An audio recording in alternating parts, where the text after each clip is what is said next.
Pengertian public relation yang pertama, hubungan dengan masyarakat luas baik melalui publisitas, khususnya fungsi-fungsi organisasi dan sebagainya, terkait dengan usaha menciptakan opini publik dan citra yang menyenangkan untuk dirinya sendiri.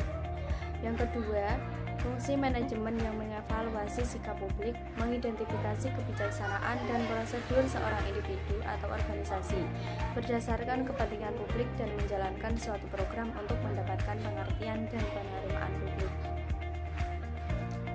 Sedangkan menurut Frank Jenkins, public relation adalah sesuatu yang merangkum keseluruhan komunikasi yang terencana, baik itu ke dalam maupun keluar antara suatu organisasi dengan halayaknya dalam rangka mencapai tujuan-tujuan spesifik yang berlandaskan pada saling pengertian.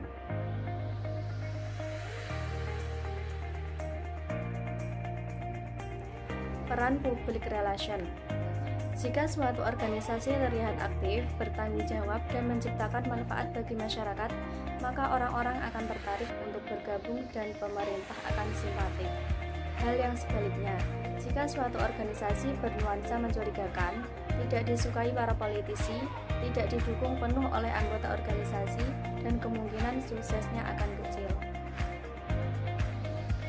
Peran public relation yang pertama yaitu ada penasihat ahli. Seorang praktisi pakar public relation yang berpengalaman dan memiliki kemampuan tinggi dapat membantu mencarikan solusi dalam penyelesaian masalah hubungan dengan publiknya. Yang kedua, fasilitator komunikasi, yaitu praktisi public relation bertindak sebagai komunikator atau mediator untuk membantu pihak manajemen dalam hal untuk mendengar apa yang diinginkan dan diharapkan oleh publiknya. Yang ketiga, fasilitator proses pemecah masalah. Peranan praktisi public relation dalam proses persoalan public relation ini merupakan bagian dari tim manajemen.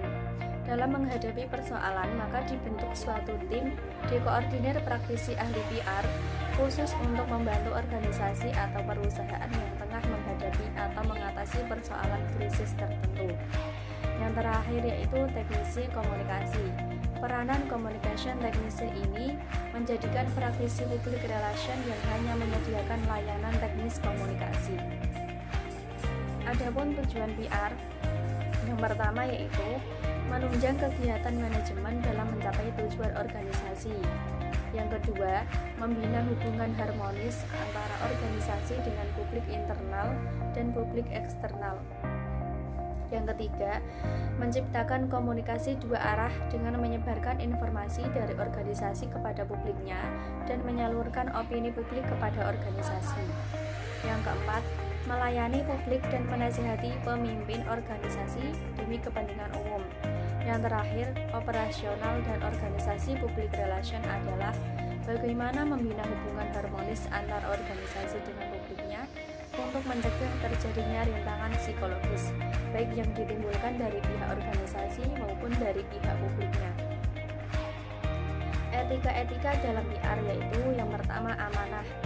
Allah berfirman dalam Quran Surat An-Nisa ayat 58, sesungguhnya Allah menyuruh kamu menyampaikan amanah kepada yang berhak. Selanjutnya menepati janji, karena janji adalah hutang. Yang ketiga, benar. Allah berfirman dalam Quran Surat At-Taubah ayat 119 yang artinya, hai orang-orang yang beriman, berbaktilah kepada Allah dan jadilah kamu golongan orang yang benar. Selanjutnya ikhlas. Ikhlas yaitu melakukan suatu pekerjaan semata-mata karena Allah dan tidak mengharapkan balasan atau imbalan apapun. Kemudian adil. Adil yaitu memberikan hak kepada orang yang berhak tanpa menguranginya. Kemudian sabar. Sabar berarti tabah menghadapi ujian atau bersabar dalam hal apapun.